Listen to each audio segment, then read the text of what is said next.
Bonjour et bienvenue, voici notre tour d'horizon économique, géopolitique et boursier. Nous sommes le vendredi 9 août pour comprendre comment tourne la planète finance. Et lorsqu'elle tourne autour des questions de politique monétaire, c'est sur la bourse au quotidien.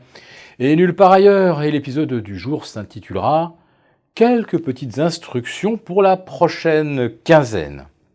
Oui, nos enregistrements quotidiens vont s'interrompre jusqu'au 28 août, et d'ici là, il peut s'en passer des choses. Alors cette semaine, il s'en est passé pas mal, et le résultat des courses, c'est que la semaine se termine par un score nul et vierge.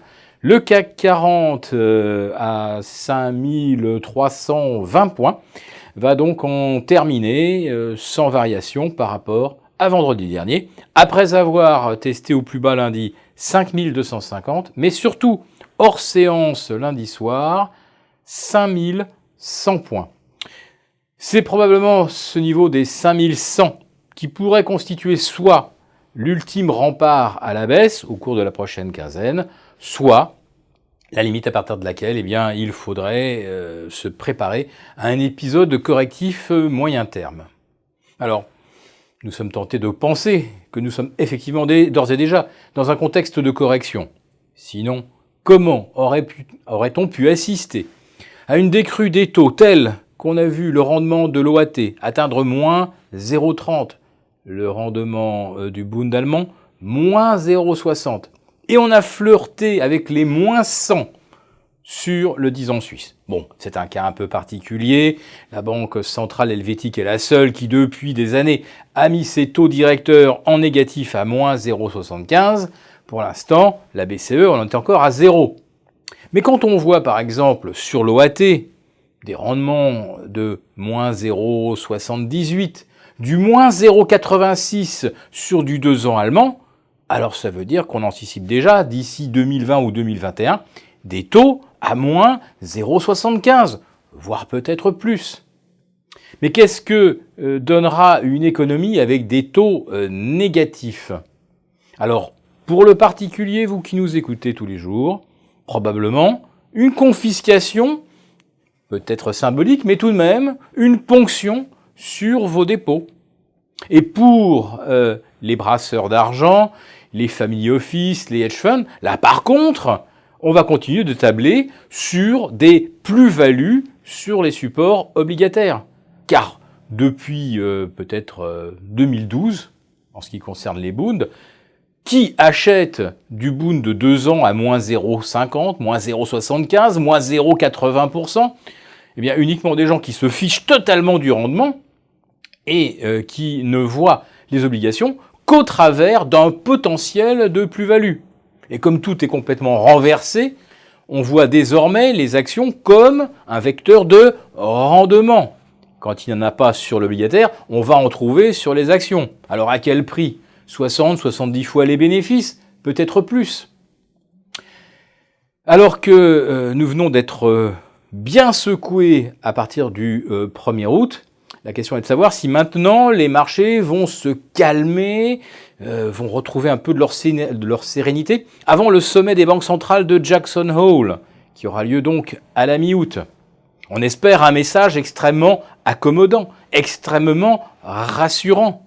La confirmation que les verrous théoriques, psychologiques ont volé en éclats en ce qui concerne l'instauration de taux négatifs.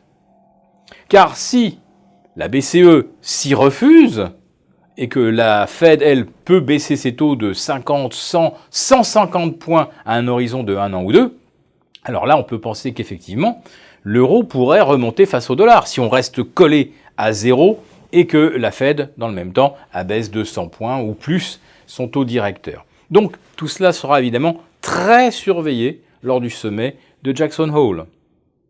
En ce qui concerne nos gestions, eh bien, on a déjà quelques enseignements à tirer du récent trou d'air de moins 7 ou moins 8%.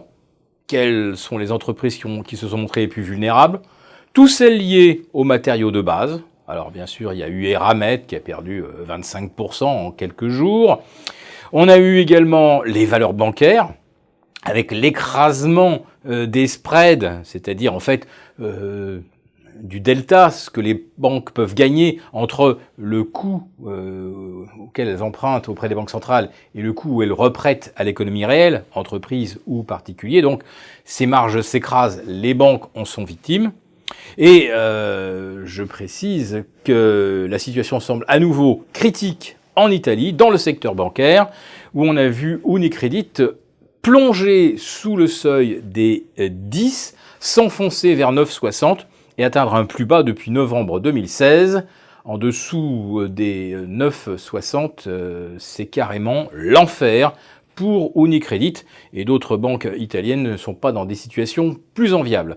Il y a également l'hypothèque de la Bundesbank et de la Commerzbank, enfin surtout de la Deutsche Bank, j'ai dit Bundesbank, c'est la Deutsche Bank.